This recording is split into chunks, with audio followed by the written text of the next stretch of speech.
Los archivos secretos de Uber han descubierto. La empresa sabía que en su expansión a un nuevo mercado desataban una guerra a varios niveles. Ellos lo llamaban internamente la pirámide de mierda. Como base, denuncias de otros conductores, encima procedimientos administrativos y en la cúspide las batallas legales. Rompían las reglas del mercado y lo admitían casi jactándose de ello. Leemos en los correos de directivos. A veces tenemos problemas porque, bueno, somos jodidamente ilegales. Es textual. En otro mail lo resumían así: somos oficialmente piratas. España fue uno de sus mercados más complicados de Europa. En nuestro país contaron con varios despachos de abogados y relaciones públicas, y la consigna para ellos era clara: que tuvieran fuertes vínculos con el gobierno para que abrieran las puertas de la Moncloa. Mientras tanto, en la calle optaron por la estrategia de los hechos consumados. Llegan, se implantan de forma agresiva para que luego a las autoridades les resultase muy difícil echarles. Y para ello buscaron incesantemente una reunión con el presidente de entonces. Hablamos de 2015, Mariano Rajoy, y según ellos lo consiguieron. Lo confirman los correos intercambiados, investigados por el Consorcio Internacional de Periodistas. Reuniones entre el gobierno español y la compañía hubo varias, pero también sabemos que al gobierno español no le gustó nada la política de hechos consumados, eso de pedir perdón y no permiso. A la vez buscaron agitar el descontento social y la falta de empleo para ganarse a la opinión pública. Todo estaba calculado. Son los 131 nombres clave para Uber, la gente a la que tenían que convencer para implantarse en España. Políticos, periodistas, directivos y entre ellos el presidente del gobierno. Y consiguieron acercarse a él. Jim Messina era ex asesor de Obama y envió esto a los ejecutivos de Uber. El presidente de España me ha pedido que vuele a Madrid el 30 de abril para ayudarle en su reelección en diciembre. He leído en los periódicos que habéis tenido allí unos momentos interesantes. Decidme qué queréis, que diga o no diga sobre Uber. Los directivos le responden al momento. Gracias, que se lo mencione nos ayudaría, ¿no? Sí, sería muy útil decirle a Rajoy que podemos traer empleos e ingresos fiscales. Si tan solo alguien en su partido nos escucha, solo hemos llegado a la Secretaría de Estado de Telecomunicaciones. Jim, puedes intentar alinear sus necesidades políticas, trabajo, innovación con nuestros intereses y al menos presionar para que nos apoye públicamente. Este último mensaje era de David Plouffe, también asesor clave durante la etapa de Obama. A preguntas de La Sexta, Mariano Rajoy niega haberse reunido con intermediarios para tratar el tema de Uber, aunque reconoce que contó con los servicios de Jim Messina para ser reelegido. El lobista estadounidense también niega esa conversación, pero reuniones entre el gobierno español y la compañía hubo y varias. Gracias a los papeles de Uber, hoy sabemos además que al ejecutivo la actitud de Uber de pedir perdón y no permiso no le gustó. Nos ven como liberales, como forajidos del oeste que vienen a imponer su política liberal americana en sus regulados mercados europeos. Antes de reunirse con un político preparaban dosieres como este, el de Jordi Sevilla del PSOE. Resumían cómo convencerles. Cualquier ocasión era buena para contactar con líderes políticos. Estos eran sus objetivos para la cumbre económica de Davos. Señalaron con quién tenían que quedar y qué importancia darle a cada uno. Uno de sus mayores hitos en España, lo dicen en un correo confidencial, fue lograr estas declaraciones del ministro de Economía de entonces. El gobierno siempre va a favorecer la competencia, pero va a favorecer la competencia en igualdad de condiciones. Y a partir de ahí pues están todos los medios tecnológicos que todos nos tendremos que adaptar. Si hacía falta, incluso les invitaban a su sede de San Francisco. Así lo intentaron con, por ejemplo, Artur Mas. Todas las presiones políticas no evitaron que en 2014 Uber se prohibiera en España. Y solo un día después la compañía decide volverse más agresiva que nunca. Quieren que sea la sociedad la que ejerza presión por ellos y lo dicen en un correo electrónico. La gente está muy cabreada en España y tenemos que hacer de esto una petición de los españoles, el derecho de todo el mundo a elegir libremente. Y se apoyan en la indignación en que hay quien compara a España con Venezuela, que prohibir Uber es similar a la situación del régimen de Chávez, donde la gente no puede elegir. Frivolizan con la situación económica del país. Su objetivo, agitar la opinión pública. El argumento de que mucha gente en España no tiene trabajo y conduce Uber para sobrevivir puede calar en la opinión pública y hacer que hable. La sociedad española es muy sensible con este tipo de cosas. Desde la compañía buscan aumentar la tensión sobre los políticos. Tenemos la oportunidad de politizar este camino y obtener atención de los tomadores de decisiones. Porque creen que así la ciudadanía irá por ellos. Los políticos tienen miedo de que la gente vuelva a ponerse en su contra. La gente ya está muy enfadada en España. Y Uber quiere forzar este descontento para implantarse a su manera en España. Para Uber el camino legal era siempre demasiado largo. Cuando a sus ejecutivos les dijeron que impugnar una sentencia y lograr una nueva cita judicial les llevaría unos 3 meses, se plantearon esto, ignorar la sentencia judicial y seguir operando en España. Incluso ir a por el juez que les había vetado. Este es otro de sus correos confidenciales que desvelamos hoy. En él hablan de investigar al juez para encontrar sus debilidades y aprovecharlas después para ir contra él.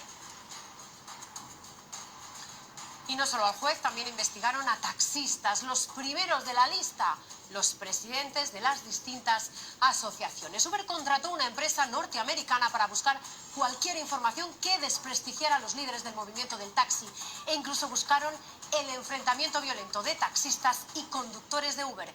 Eso decían, les venía bien. Es el informe que Uber pidió a una empresa de investigación norteamericana para encontrar las debilidades de los taxistas españoles e identificar a las personas clave de la organización, sus fuentes de financiación, sus conexiones políticas y cualquier información relevante que fuera peyorativa. Concluyen que aunque los taxistas se vendan como desvalidos, están suficientemente financiados e incentivados para dar la batalla en los tribunales a largo plazo. Nosotros no teníamos ninguna noticia que habíamos sido investigados por ninguna empresa americana. Lo dice Felipe, es el presidente de la Asociación Madrileña del Taxi, que está el primero en la lista de los investigados. A mí personalmente no me gusta que nadie me investigue, como yo creo que ni a mí ni a nadie. El informe se hizo en 2014. Taxistas y conductores de VTC están enfrentados con violencia. Para Uber, esto solo era un argumento más a su favor. Así lo escribía su director europeo de políticas públicas. Sería muy potente tener fotos de violencia en Barcelona de esta semana y también de otros incidentes. Cualquier enfrentamiento les valía y además querían mostrarlo al mundo. Estamos trabajando en la cobertura internacional y reuniendo fotos y vídeos que muestran la violencia de los taxistas. Usar la violencia era la marca de la casa de Uber. Su fundador, en mensajes privados, la defendía. Merece la pena, la violencia garantiza el éxito.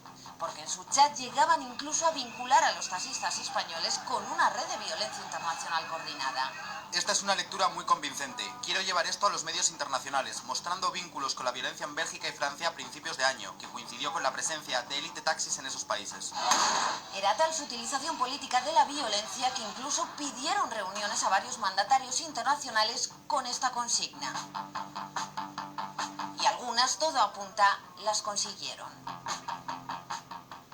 Los Uber Files que desvelan hoy en España, La Sexta y El País, ponen al descubierto más de 124.000 archivos confidenciales de la compañía. Son más de 83.000 emails y miles de conversaciones, WhatsApps, mensajes, fotos. A través del QR en pantalla pueden acceder a los papeles de Uber en lasexta.com. Y saludamos a Joaquín Castellón, coordinador de esta investigación y rastreo de las comunicaciones que tienen implicaciones a nivel mundial. Joaquín, primero, ¿por qué es importante esta investigación? Es importante porque desvela cómo funciona una gran empresa tecnológica. Nos desvela cómo se implanta en los países. Y además, no hablamos de una tecnología cualquiera. Hablamos de una tecnológica como Uber, que es la que ha puesto un nombre, la uberificación, a un proceso que estamos sufriendo todos. Bueno, además, ¿cómo empieza la investigación? ¿Cómo empieza todo? La investigación empieza con alguien que quiere contar algo y tenemos acceso a 144.000 documentos que empezamos a revisar y a partir de ahí nos encontramos sorpresa tras sorpresa, que son lo que vamos a ver hoy y estos días.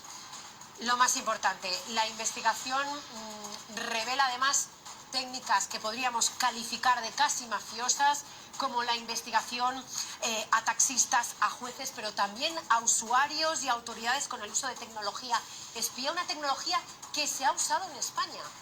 Esta es la tecnología Grable, así se llama, y es que dentro de la aplicación de Uber, cuando te la descargabas, sucedía algo muy curioso. También te bajabas un código pirata, un código que lo que hacía es que identificaba si eras un agente de la autoridad, policía, fiscalía, incluso un taxista, y cuando ese agente pedía un Uber, De repente no le aparecía ninguno, con lo cual no se podía investigar. Y esta tecnología se ha usado en varios países y entre ellos hoy descubrimos que se ha usado en España. Se usó aquí, en el aeropuerto de Madrid-Barajas durante meses. Así lo desvelan los mensajes secretos de Uber. Admiten que lo hicieron para evitar las multas y denuncias por parte de los taxistas. Hemos tenido la geodefensa alrededor del aeropuerto desde el lanzamiento de Uber. Es para evitar que los taxistas soliciten desde el aeropuerto y lleven los vehículos a las trampas policiales. ¿Por qué te cancelaron? No me dieron ninguna razón. Es lo que le están haciendo a él. Es un agente americano. Greybull le ha identificado y le muestra una versión falsa de la aplicación. Solo le enseña coches que no están ahí. Había 2 conductores disponibles y me cancelaron. Nunca cogerá un Uber. A un inspector holandés le sucedió lo mismo. Lo dejó escrito en este informe. Tras 3 noches intentando coger un Uber en Rotterdam, sucede lo mismo que en Ámsterdam. Tengo acceso a la aplicación, pero no hay ningún conductor disponible. Solo lo consiguió cuando usó su teléfono personal. En España, Greybull se utilizó en el aeropuerto de Madrid, en Dinamarca y Bélgica alrededor de comisarías y en Bruselas engañando a las autoridades de comercio. Incluso se plantearon hacer un seguimiento continuo, 24 horas a las autoridades, vigilarles todo el tiempo. Necesitamos monitorearles cada vez que hay una redada planeada y hacerles sentir que no están llegando a ninguna parte. En España su uso empezó por una multa. Un cliente que resulta que sigue a Elite en Twitter solicitó un automóvil de la ciudad al aeropuerto, que lo dejara limpio y poco después la policía lo detuvo. Esta es una táctica que solo podemos combatir con Greybull. Y aún no sabemos cuándo o si se dejó de usar. Pues Greybull no es la única aplicación que utilizaron para eludir la justicia. Usaron más tecnología de manera fraudulenta, o al menos alegal, hasta tal punto que existió una especie de botón del pánico, que es exactamente, ellos lo llamaban kill switch. Sí, y es una obstrucción a la justicia de libro, parece, porque lo que consiste es que cuando entraba la fiscalía, cuando entraba la policía a una de las sedes de Uber, ellos desde su sede central podían dar un botón y bloquear todos los ordenadores, que los ordenadores en ese momento no funcionase ninguno. Eso se ha usado. Tenemos pruebas de que al menos en 7 territorios. Un solo mensaje del director ejecutivo de Uber accionó el botón del pánico. Por favor, pulsemos el botón del pánico cuanto antes. Tenemos que cortar el acceso en Ámsterdam. La policía acababa de iniciar una redada en las oficinas de Holanda y Uber activó Kill Switch. Con un solo clic, de forma remota, desconectaron los ordenadores. Ya no podían acceder a ninguna información. Así, los agentes podrían incautar las máquinas, pero nunca llegar a los documentos de Uber. Los papeles de Uber desvelan que la compañía dificultó así la labor policial en 7 países. Tenían hasta un protocolo para mentir. Probar el acceso en algunos ordenadores, fingir confusión cuando no se puede acceder a la información, decir que los informáticos están en San Francisco y es de noche, informar de que deben redirigir su solicitud a la matriz holandesa. Y al menos la investigación revela que lo hicieron así 12 veces, 3 de ellas en París. Están intentando acceder a todos los ordenadores. Hemos cortado el acceso inmediatamente. La policía no obtendrá nada. Era un uso tan indiscriminado que se jactaban de que lo más difícil era fingir que no sabían qué pasaba. Hemos usado el manual tantas veces que lo más difícil es seguir fingiendo sorpresa. El tiempo de reacción era mínimo. En ocasiones no llegaban a desconectar todos los ordenadores. Uno de los ejecutivos que aplicó el botón del pánico ha asegurado al consorcio de periodistas que se usaba por órdenes de San Francisco. El entonces director de la compañía, Travis Kalanick, dice que este protocolo no buscaba obstruir la justicia, sino proteger sus datos. Bueno, y mientras ocurrían estas redadas y evitaban a la policía, buscaban apoyo de sus amigos, algunos muy conocidos. Yo que estamos hablando de personas con poder, de políticos con gran poder. Intentaban llegar a las más altas instancias de cada país en el que se instalaban. Por ejemplo, en el caso de Francia, su hombre de confianza, si lo calificaban, era Emmanuel Macron. Con él se cruzaron mensajes WhatsApp. Le escribían cuando tenían algún problema, mensajes de compadreo como este. Mensajes de WhatsApp a los que también hemos tenido acceso y que decían todo esto. Uber presumía de que Emmanuel Macron les ayudaba a eludir la ley, que casi se disculpaba cuando había prohibiciones y que incluso les aseguraba que podría parar los registros policiales en sus sedes. Estos dependen de Macron, ¿no? Macron dijo que hablaría con ellos. Entonces era ministro de Economía y se mensajeaba con los directivos de Uber así. Estamos consternados por las restricciones para Uber en Marsella. ¿Podría pedirle a su gabinete que nos ayude a entender lo que está pasando? Lo investigaré personalmente. Permítame tener todos los hechos y decidiremos esta noche. Algo que Uber agradeció al político. 12 días después, las limitaciones se relajaron. Macron incluso negoció por Uber dentro del gobierno y se lo contaba a los directivos de la compañía. ¿Podemos confiar en el primer ministro? Ayer tuvimos una reunión con Cazeneuve, el ministro del Interior. Asegurará que los taxistas estén calmados y reunirá a todo el mundo la semana que viene para preparar la reforma. Cass ha aceptado el trato. En aquel momento Macron era de los pocos del Ejecutivo que defendía a la empresa. El argumento: así se vendería menos droga. Expliquez aux jeunes qui font chauffeur Uber de manière volontaire qu'il faut mieux aller tenir les murs ou dealer. Allez leur expliquer.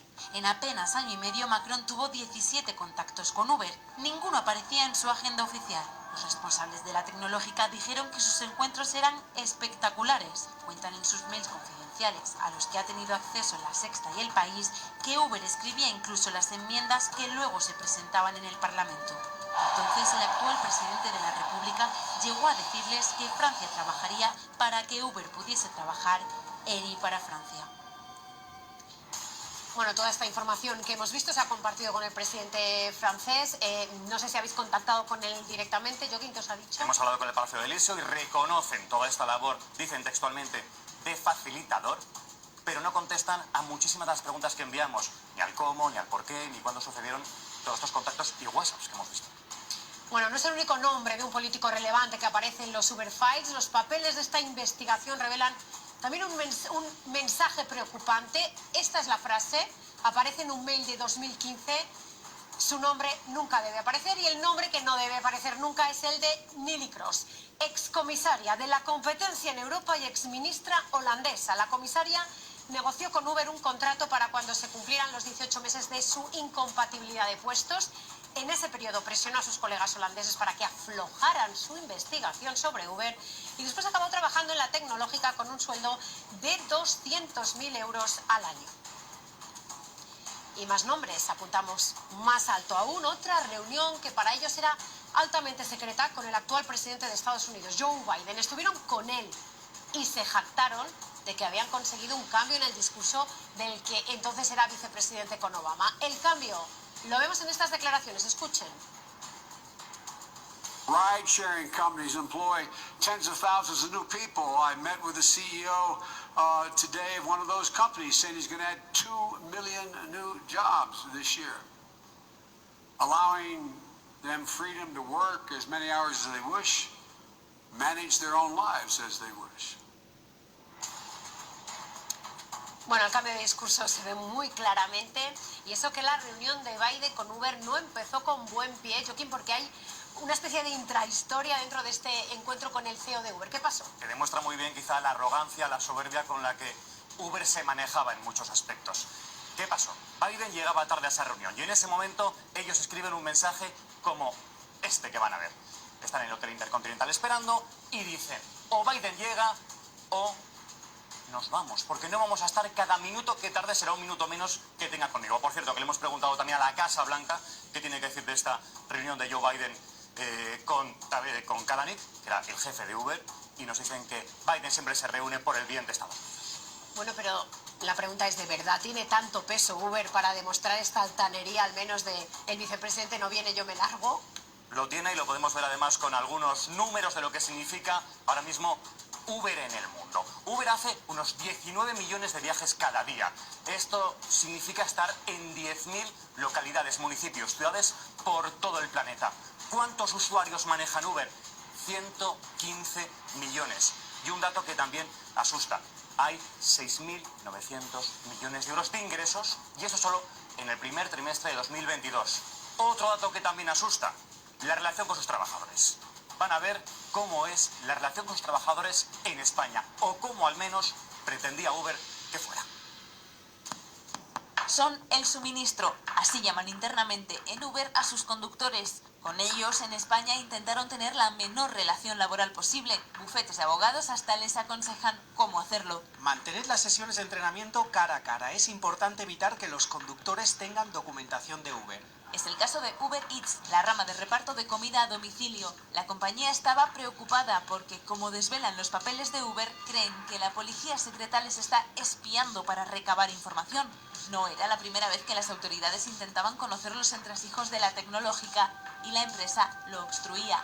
7 meses se alargó la elaboración de este informe de la Inspección de Trabajo, que quedó incompleto al no haber facilitado un dato documento de una mínima entidad. Se sancionó además a Uber porque, desde que llegó a España en marzo de 2014 hasta el mes de junio, no dio de alta a ningún trabajador, ni siquiera a los ejecutivos, que sí que acudían a la oficina, sin empleados pero gastando 118.000 euros en 334 iPhones para los conductores. Les daban un móvil en el que solo funcionaba la aplicación y les recomendaban esconderse de los taxistas. Todo sin que fueran sus trabajadores. Querían que fueran autónomos. Diciéndole al ministro de Economía que Uber está pidiendo a sus socios que se inscriban ellos mismos como autónomos. Abrirán las puertas muy rápido. Esperaban así también reducir el rechazo por parte de los taxistas.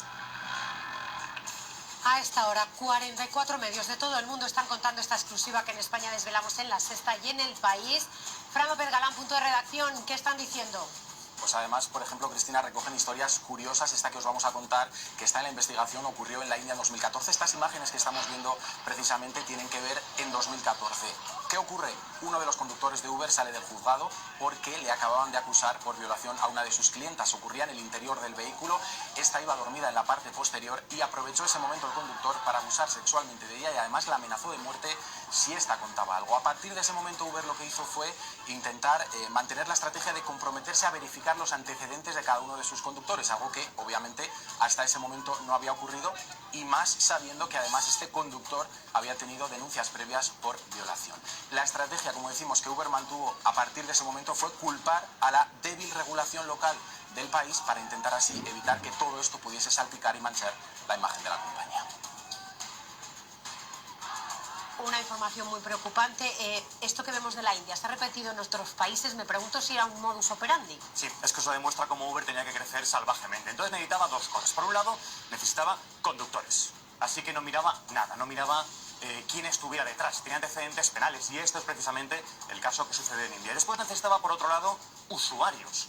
Así que relajaron muchísimo su sistema de control. Con un simple mail bastaba. ¿Qué pasa? Que en algunos países se ponía un mail falso y eso se utilizaba para robar los coches. Ejemplo, sucedió en las favelas, en Brasil. En Río de Janeiro, varios conductores fueron asesinados con un tiro por robarles el coche. O en Sudáfrica, donde también sucedió que robaban coches y además quemaban a los conductores vivos. Tuvimos 2 casos así. ¿Y qué pasó con Uber? ¿Cómo reaccionó? Escurriendo el bulto. Bueno, no solo escurriendo el bulto, ¿no? En esa crisis un poco de falta de seguridad a sus vehículos, decidieron inventarse una especie de aplicación con un poquito más, con una tarifa de viajeros seguros. Había que pagar $1 más, te aseguraban que entonces te enviaban un conductor y un trayecto, te aseguraban esa seguridad, pero era todo mentira. Ese dólar no iba a ninguna parte excepto a las arcas de la compañía. Uber habría recaudado así hasta 500 millones con ese falso extra. Vamos a seguir con más reacciones en otros países. Fran, punto de redacción, cuéntanos. Sí, medios de todo el mundo ya se están haciendo eco de esta investigación. Por ejemplo, lo vamos a ver, Le Monde en Francia se centra en ese acuerdo secreto entre la compañía Uber y el presidente Emmanuel Macron, como decíamos al principio de este informativo. También, por ejemplo, The Washington Post se centra en este caso en esa estrategia que habéis comentado de aprovechar a su favor los ataques violentos que estaban sufriendo sus conductores para intentar así presionar a los políticos. Y, por ejemplo, The Guardian en el Reino Unido, por su parte, se centra en los grupos de presión, pero también hace referencia a ese sistema del que ya hemos hablado, el kill switch, ese interruptor de apagado con el que en caso de que se produjese alguna redada o investigación por parte de la policía, automáticamente se podían apagar los ordenadores y así no se podía acceder a sus datos. Este mismo fin de semana Uber ha sido noticia por 2 motivos. Primero, por las exageradas tarifas que muchos asistentes al Festival Mad Cool en Madrid sufrieron. Denuncian que les cobraron hasta 90 euros por un trayecto que en taxi hubiera sido de 25. Había mucha demanda y el algoritmo subió los precios. También noticia en Italia, revuelta de los taxistas contra Uber por la liberación del sector. Más de 40.000 taxistas han secundado la huelga. Y con todo lo que hemos contado, la pregunta, Joaquín, ¿qué ha dicho Uber? Les hemos enviado más de 200 preguntas y que han respondido. La dirección actual de Uber nos dice que esto es cosa de los anteriores, de los que estuvieron hasta 2020. Y a los anteriores también les hemos preguntado. Y nos han dicho que no tienen nada que respondernos, pero que no nos engañemos, y esto es lo grave, que insisten en que Uber, por mucho que queramos, ahora mismo es imprescindible en nuestras vidas. Pues desvelamos los papeles de Uber en todo el mundo en una exclusiva mundial y Uber acaba de reaccionar a lo que estamos contando. Punto redacción, Fran, ¿qué dicen ahora? Sí, pues Uber asume y reconoce lo que se publica en esta investigación. Dicen que no han puesto ni pondrán ninguna excusa por comportamientos pasados que claramente nada tienen que ver con los valores actuales y le piden a los usuarios que por favor no tengan en cuenta nada de lo que ha ocurrido en los últimos 5 años, sino lo que viene a partir de ahora, en los próximos años. Software espías, investigaciones contra taxistas, compadreos con políticos de todo el mundo y esto no acaba más que empezar. Joaquín. Mañana hay más. Mañana, por ejemplo, podremos ver lo que ha sucedido en Rusia, cómo oligarcas rusos cobraron de Uber para llegar al Kremlin e instalarse en Rusia. Estaremos pendientes. Gracias, Joaquín.